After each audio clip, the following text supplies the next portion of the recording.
Parañaque City.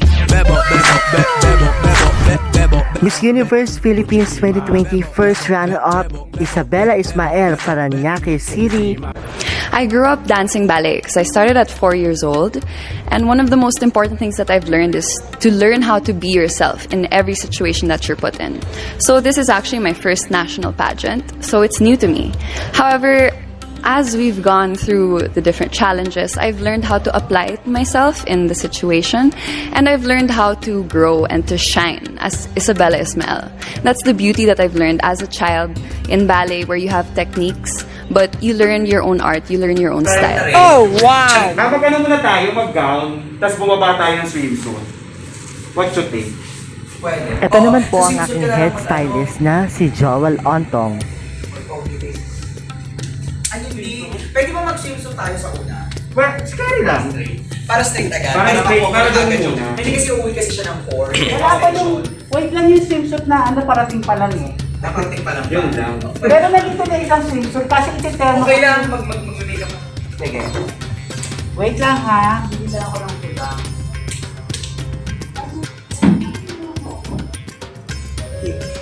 Ito naman po yung mga jewelry accessories na gamitin namin for photoshoot, owned by Joel Ontong, my head stylist.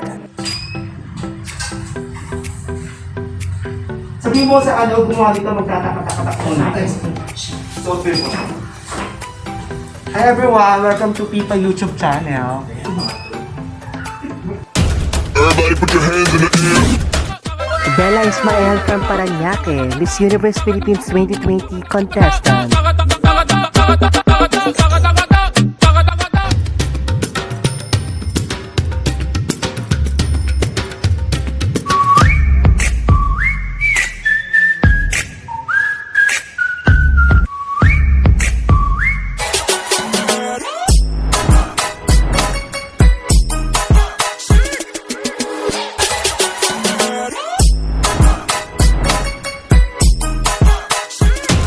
Hello everyone, and kamusta po kayo lahat? I hope you're doing good and safe and sound. And welcome back to my YouTube channel. It's me, Brazil. And my today's vlog video is all about photoshoot styling with my hair stylist, Joel Ontong. And ito pong photoshoot styling associate po namin for the camp official under po ng head creative director po namin na si Robert Caindok. And ito po yung part 2 photoshoot styling po namin for Miss Universe first runner-up Isabella Ismael for Parañaque. And bago po simulan itong video vlog ko ito, just keep on watching. Pasok my introduction video.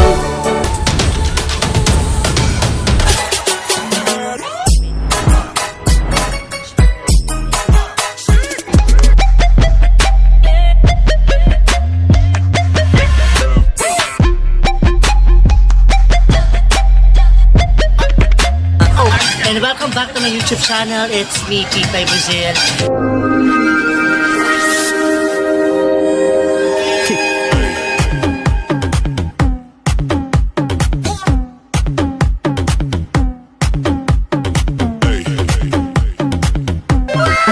Yan, kaya na ba yan? So ito po yung part 2 po na photoshoot po namin for Isabella Ismael. And again po, under po ito ng The Camp Official, the head director or creative director po na si Robert Caindok. So my head stylist po dito na si Joel Ontong, and pinifix po namin po yung mga swimsuit po na gagamitin po dito, and swimwear design or designer under po ni Mike Andre. Okay.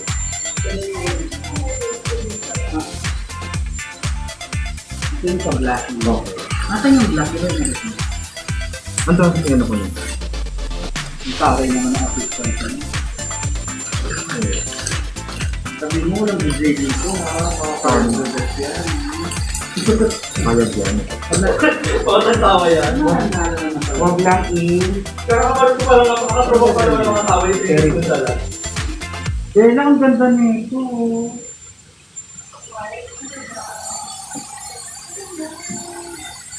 Mamay mo yan, ano natin, para dito tayo. Wala akong hamon. Meron ako ka. That's it po. Ako nakarisip ko na. Pinipin. Sige lang boy. Ayoko to, babe. Pakilay lang po, mga madam. Ito, black pink. Paint mo. Sige. Yun rin.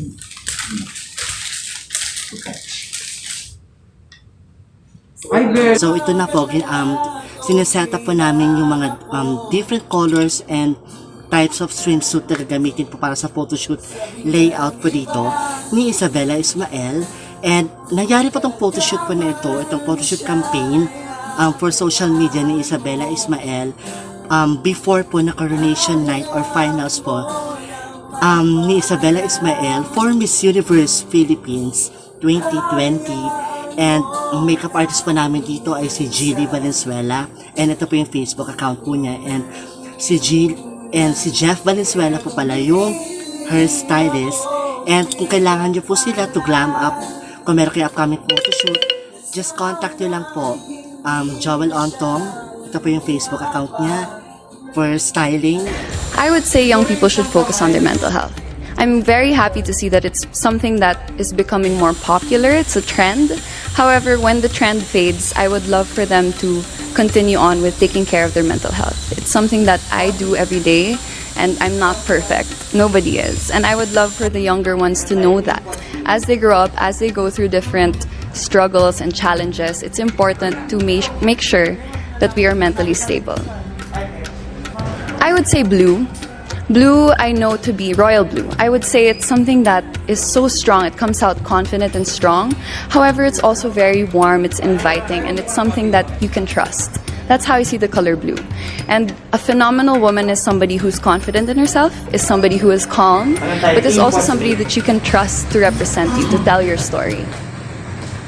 Itong gown po na to is designed by House of P. Mendez po, or si Pablo Mendez, which is itong style po ng gown po na to. It's long sleeve, body hugging po na fully beaded sparkling gown and jewelry and style by Joel Ontong. And sinisimbolize po itong royal blue po na gown po na to. It's a strong woman empowerment as dalagang Pilipina. And which is nakita nyo rin po dito po yung shape or curve po ni Isabella. And sana po matulungan nyo po ako to grow my YouTube channel. Panoorin nyo po sana pa tong part 1 po neto. Ito po yung cover photos na photoshoot styling po namin for Isabella Ismael. Ito po yun. Sana mapanood nyo po. And don't forget to like, subscribe, and click nyo din po yung bell notification para ma-update po kayo sa akin latest vlog. So maraming pong salamat. And just keep on watching and huwag po kayong bibitaw. So, my task and responsibilities as attaché stylist for my head stylist, Joel Ontong. Ako rin po ang gumagawa po or nag-i-steam po ng mga gowns or mga dresses po na gagamitin para sa photoshoot styling po dito for Isabella Ismael. And pwede ka rin po mag-suggest ng mga accessories or mga gagamitin po for the photoshoot. And my head stylist naman po, Joel Ontong, ang task naman po niya, siya rin po yung nag-monitor po ng mga photoshoot gestures or how to pose in front of the camera po. And this is my head stylist, Joel Ontong. And dito naman po, nakita niyo na po dito ang makeup artist po na si Jilly Valenzuela and hairstylist po na si Jeff Valenzuela. So napapalit na po ng look or para po dito sa mga second look or susunod na mga photoshoot layout po. And ito po yung glam shoot po, which is mga gowns na pinagamitin po namin.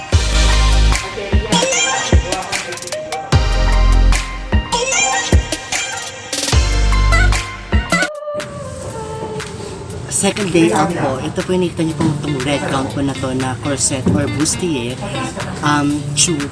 Ito po yung creation designed by House of P. Mendez or Pablo Mendez. And inaayos po namin ng head stylist ko po itong red gown po yung bottom po niya kasi medyo may pagka-slide ball gown po ito. So pinifix po namin yung bottom po ng gown po na ito para po maging flawless in front of the camera. And photo fashion po ito by Nicolo Cosme. Ayan, ipinagaling mo. Yan. Bagsak mo yan. Ay, dumilo ko. Mira mo.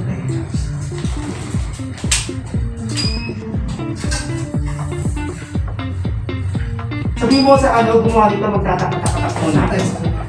Solve mo. Hi everyone, welcome to Pipa YouTube channel. Well, I am very, very passionate about the mental health community, and I have a few people who are very close to me who go through mental illnesses. One of the things that I've learned is that it's not just those who suffer with the sickness who have a hard time, but it's also their families. And I would love to partner up with an organization and probably create a program or maybe support groups, not just for the person who's sick, but for their families, how they can cope, how they can help each other out, and how they can take care of themselves as well, because it's not easy, and we need to help each other out. Everybody shake it, baby.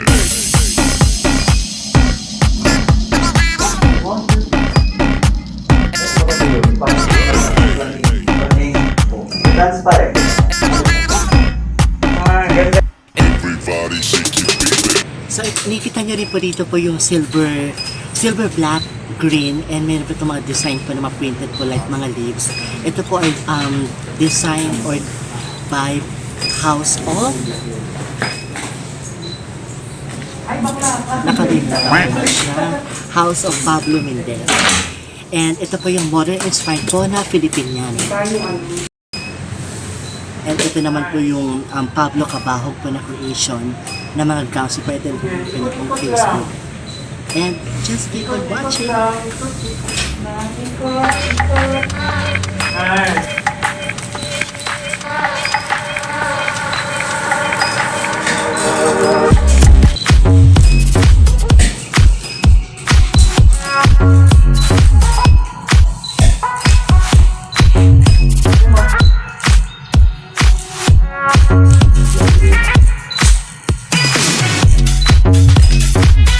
Come on, ulit. Yeah. Perfect. Okay.